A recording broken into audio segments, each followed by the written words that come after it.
Max incidente lungo la nuova regionale 10 tra Est e Carceri domenica pomeriggio.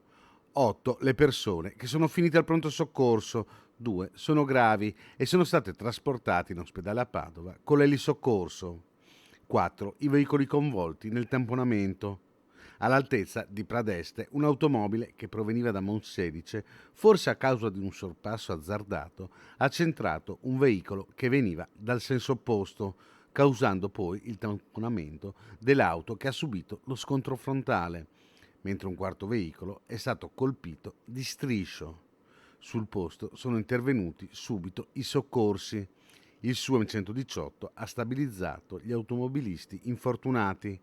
I pompieri hanno lavorato per estrarre da una macchina uno dei feriti rimasto incastrato. 2 feriti sono stati portati all'ospedale di Padova con l'elisoccorso, altri 2 sono stati ricoverati all'ospedale di Schiavonia, mentre gli altri 4, dopo essere stati curati dal pronto soccorso, sono stati dimessi con ferite lievi. Il traffico domenicale ha subito grossi rallentamenti. Negli stessi minuti, a Sant'Elena, una coppia di motociclisti ha sbandato, uscendo dalla carreggiata e rovinando a terra.